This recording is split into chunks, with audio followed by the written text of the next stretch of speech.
Hey guys, how you doing? Welcome back to the REI Network podcast. If you are watching, please make sure that you like and subscribe. We have tons more videos lined up that are going to be coming out that's going to help you in your real estate investing. So just do me a favor, like I said, like and subscribe if you're watching on YouTube or you're listening on the podcast. Also, as well, if you've not done this already, you want to go and get 5,000 free property records, go to batchleads.io/Gavin, batchleads.io/Gavin. You get a 7-day free trial and you can download 5,000 records, get skip traced, and get calling immediately. All right, let's jump into what I want to talk about today, which is selecting a virtual market. Now, this is something that is literally everyone just overcomplicates this. I get it. Where do you go? The United States is so big that you just don't even know where to begin. Where should you even start to look? Because you literally have the United States, as we say, in your backyard. And I get it. It can get confusing. So I'm going to try and keep this simple and give you some clear direction in the way that I need you to start thinking to go, how do I actually narrow it down? Because you are right. If you are living in, LA or, San Diego, Vegas, and you want to go virtual, well, where do you even begin? What do you look for? So I want to talk about that and hopefully narrow it down to give you some ideas on what I work with clients and literally how we do it, right? So make sure we don't overthink this section, number one. Remember, we can do deals anywhere, from anywhere, in any market. It is doable. Markets to steer away from if you've never done a deal. So if you are brand new into real estate and you're trying to do a wholesale deal, let's say a cash deal in these markets of like San Francisco, the Bay Area, LA, San Diego, Phoenix, Vegas, New York, places like this, I would start looking around the surrounding counties of them locations, right? So if, again, LA, you're going to go inland more. You want to go to the surrounding counties where there's less population, where there's less potential competition. And there's competition everywhere right now. Real estate is popping, it's hopping, it's crazy. And you've just got to get amongst it, right? You've got to be hitting your numbers to get results. And that goes for everywhere, but your marketing dollars, it's going to cost you a lot more money depending on where you are located. So again, San Francisco, you're going to have more marketing dollars. You're going to have to talk to more sellers. You're going to have to make more offers. You're going to have to do a lot more follow-up, but your checks will be a lot bigger. But the difference is, remember, if you're brand new, you want to win. My goal is, I don't care if you make $500. I don't care if you make $1,000. If you're brand new, it's all about the proof of concept. Do you believe in yourself, and can you actually do it? That's what we need to do. That's what we need to achieve, to create them small wins, so then we can capitalize on that and actually get better results. Okay, so just be thinking about that. So what to look for in a virtual market. So again, start in your local market if you can. If you're in and you're brand new and you're in one of the big cities, like I just said, go to the surrounding counties, or we do need to go virtual. And don't overthink the word virtual as well, because people think virtual wholesaling that you can't be local. Of course you can. That's how I started. I started doing deals in Phoenix while living in Phoenix, but you just have to be disciplined that you're not going to the property. As soon as you remove yourself that you are not going to the property, then it will then you are virtual. That's basically the number one rule. If I'm physically not going there, then why do I need to be down the street or 10 miles away? I might as well be in Nigeria doing it, okay, if I'm not going to go to the house. So that's how you need to start thinking. If you're physically not going to show up, then you can be virtual, all right? So doing it, again, not visiting the house, working from a phone and a laptop, and you can still manage your team, from anywhere. So look at the resources available to you. Okay. So let's say you're in you're in a very oversaturated competitive market, like a few that we named, right? So start thinking of narrowing down places. So where did you grow up? Did you grow up in another market? Did you go to college in another market? Do you have friends and family in another market? Okay. Do you know something about a market because of somebody, right? Because friends and family, they could meet the seller, pick up a contract, get pictures and videos, put a lockbox on, show it to buyers. So they can do all them things. Plus, you can obviously hire a runner or do that. But I'm just on about analyzing a market right now. So you listening to that might go, oh, yeah, I used to live in Ohio. Okay, but now I live in LA. Well, maybe Ohio is where we start to narrow down. So because you know that market, you're going to go in with more confidence, knowing that you used to live there. You know it like the back of your hand. Whatever it is, or you've got friends that have moved there and they're willing to help you. Like, this is how you start to narrow down a market. You can't just go at 50 states. Okay, you can't just go at like 50 states and then go at 10,000 cities and go, well, where do I begin? You have to come up with some logic of what I'm explaining to you, right, to give you a little advantage, right, to say that is, I've narrowed it down to at least 2 or 3 markets now because I used to live there, grow up, friends there. And then we can analyze, or you can, listen to this, you can then analyze them markets as you narrow it down. So that's when, for me, the market research kicks in. I don't do market research on the whole of the United States. I narrow it down through the things that I've just told you. And then I have 2 or 3 markets. Then I will do my market research on them deals. Because remember, we can do deals from anywhere. So that's how I would do it. So looking around the surrounding counties, right? And then is it a good rental market? Meaning, you've probably heard of the 1% rule. Now, the 1% rule means absolutely nothing, really, other than it's a quick way of analyzing a market. So let's say the property is worth 100 grand and it rents for 1,000. Now, a lot of investors do want a better return than that, but it gets you into a market where it's a rental market. In a rental market, you can actually buy and hold, fix and flip. So you have multiple exit strategies within that market. It's good for owner finance. It's good for creative finance, all them things. Where if you go to California, who's going to go and buy rentals in California to cash flow? It doesn't happen. Why do all people in California buy out of state? Because of the cash flow, right? You're not going to go and buy a $400,000 house in California and it rent for 4 grand. Right. So that means that the 1% rule, 100,000 to 1,000. In Alabama, you could probably get a house for $45,000 and it rent for $800 a month. They're great numbers. Okay. So 40,000 or 45,000 to rent at $800 a month. You're not going to find that in these high-end markets. So that would be a rental market. So after you've narrowed it down to 2 or 3, then is it a rental market? If I'm going virtual, now, if you're in your local market, you might not have a choice. But if I'm going virtual, that's what I would be looking for.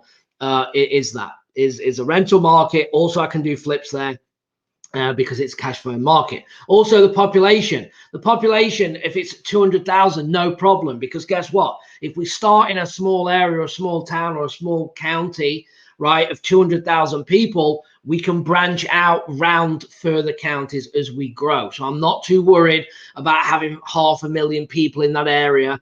I'd do it even at 100,000 people. You could even do it at 5,000 people. It doesn't really matter. It's the actual concept of making sure you have buyers there, right? And then reverse engineer it and doing seller marketing. So that's, again, something that I would do. But if you look around a population of 150, 200,000, that's a great start for a smaller market. And again, you can pick them counties around it and you can grow and expand and make money, right?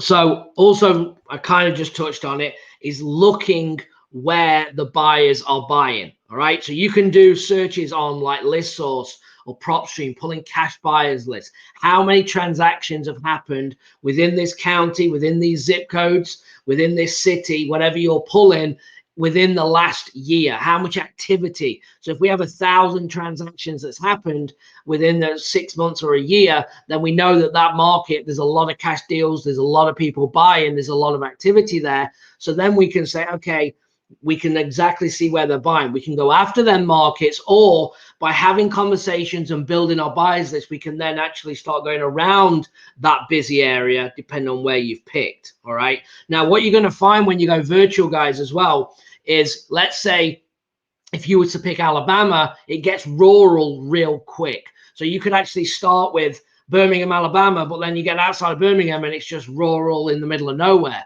where you could go and pick Charleston, right? And then all these counties around Charleston are great because it depends on how big that area. That would be like a Phoenix as well, where the suburbs are still pretty heavily populated to get you a good count. So you have to watch for that. You don't always have the option to go outside in the small areas.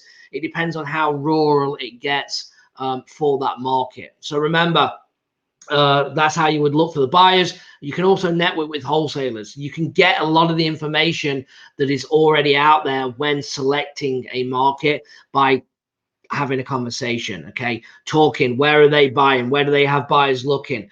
Find this information, and then you're going to go and be a deal finder, not a deal creator. You're going to go and source out deals to sell to these buyers and these people that you've actually networked with. And that is how you're going to pick a market, right? So again, there's nothing in there that you probably haven't heard before, but just to roll back through it, you're not going to overthink it, okay? You're going to look at, where do I live now? Can I start in my local market? And if you're brand new and you're in a busy city, yes, you want to go surrounding counties if you know that area, or if you go virtual, do you know friends, family? Did you go to college? Anything that gives you an upper hand to start selecting 2 or 3 markets. Then you go into the market research, okay? You're finding how many people are buying there, who's buying there, starting to network. And then when you get buyers on the phone, it's how many are they buying? Where are they buying? Is there anywhere they want to avoid buying? And then you can start to build your zip codes and your counties and things like that. Then you will start the process of actually marketing and going through the fundamentals of this business to actually make money. Okay, so that's when you're going to then start marketing. You're going to start talking to sellers. You're going to start making offers, doing your follow-up, and getting contracts closed. Okay, that is what you're going to build onto to get them results. Okay, so hopefully I'm going to keep this one, like I said, short and sweet. Hopefully this makes a lot of sense. There's some clarity to go, all right, that gives me the ability to at least narrow it down and then do market research. I cannot tell you how many people I come across that are spending hours and hours and weeks and months on researching a market. All markets are hard. All markets are saturated. All markets are this, and this. All right. So just start doing it by some things that you know, start narrowing down, start taking massive action. And remember, the markets that I said avoid if you're brand new, once you get the concept, once you start making money, you go back into them markets that you know really well that are high end and try and dominate there, and then start making your big fees. Okay. So I'm not saying you're going to be leaving forever, but if again, the goal is to get a win. I need you to get a win for you to move forward and do this. You need 6 months of your life to spend on doing this. All right. That does not mean 6 months trying to analyze and pick a market. You can do deals everywhere. I have done deals in Maui, which is $1 million homes. Okay. I've done deals in Alabama, Louisiana, Florida, Georgia, Texas. That's just to name a few, okay? And they all come at different price points. They all come, but the concept will never change. The marketing never changes. Only the area changes. Your ability to have conversations don't change. Your ability to make an offer doesn't change. The offer prices change, but that's it. But the fundamentals will never change depending on what market that you're in. So then you grow, once you're doing deals in a market and you've got it going 2, 3, 4 a month, and you want to expand to the next market, then you can do that. You take the business that you've built and then you operate in the next market. That is how I was doing 8 markets at once at one point and hated every second of it. That's why I narrowed it back down again, because I thought I wanted to grow big. I thought I wanted to be in all these markets, but it sucked. I hated it because why? It took them more people to manage, more money, more outgoing, more things to track, all of these things. So you have to get your happy medium in this business, right? Which is a whole different conversation of what's the bigger picture for you? What do you want to do? Where do you want to be? Where are you heading? Where are you now? Right? And that's what I do with my clients is to say it's nothing to do with anyone else, right? You need to start serving you and your family and get on a vision for yourself, not my vision. I don't come and create a vision for you. When I work with clients, I pull the vision out of you and then we execute around that, right? If you're going to make it, we need to stop and understand, stop creating a job and actually work on building a business. And there's a difference. There's a difference between the hustle, the grind to get there, but the action plan of you getting out the business to work on the business needs to be in place, because otherwise you're going to create a job, you're going to make money in this business, and then you've just transferred from corporate into another job of the cycle of real estate, of transactional business, where if you're not working, it's not working. And that's exactly what we can't do without a plan in place, right? You've got to sit in that seat, maybe, depending on financial, depending on commitment and family and all them things. But do you have a plan to get out of it? Because when I started, I was doing 10, 12 hours a day, don't be mistaken, to make this happen. But I had the plan from day one that I wanted to work on this business and in it. And that's what I created over a period of time by actually putting systems and people in place to allow to do that. So I had, okay, this is not forever, this and this, and then you start to outsource things, right? You're marketing first, so it's happening without you, right? And then acquisition and disposition, or put business partners on the ground.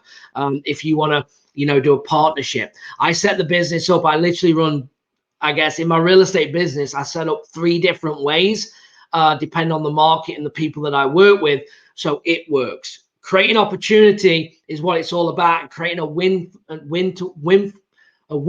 for everybody.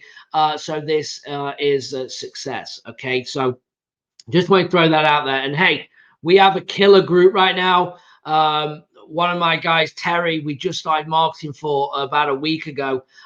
He contacted me yesterday as I'm recording this and basically said 3 out of 3. And I said, what does that mean? He got 3 contracts in 3 phone calls, 2 cold calls and a PPC. I've never had that before. That is not realistic for most people, but you have to be in it to win it. Okay, we're getting killer results, making a ton of money in the group. And if you want to reach out, okay, this is a 6-month program. We're going live 3 to 4 times a week in a video setting. All right, so this is not just a webinar setting where you just ask questions. You're interacting with the group. You're seeing people making a lot of money and you see where you need to be. Then we have the new people that are trying to level up. And I'm telling you, this has been an absolute game changer. We have testimonial after testimonial, okay, about this. So if you're interested, go to reinetwork.com/join, reinetwork.com/join. Come and have a conversation with us. Check it out. I don't like to give guarantees, but like if you're in a week and you hate it and you think it's terrible, I'll refund the money. I don't care, because I need the right people in the group to get results, okay? And that's exactly what we're building right now. So if you want in, if you want a plan, if you want a vision, you want to create something of some legacy, okay, and make money while you're on vacation at the beach, which I know you do, all right, but you don't know how to do it and you don't have an action plan to do it. And that's what we do. We have to put a plan in place. So it's not all about you creating a job, it's you creating a business. All right, guys, on that note, I'm going to leave you. So remember, don't overthink picking a virtual market. Let's get out there. Let's start marketing today. All right, I gave you a free resource to pull a list in a virtual market, and you are ready to take massive action. All right, appreciate you. Have a great day, guys. Remember, like and subscribe, and I will see you on the next one. All right, thanks. Bye-bye.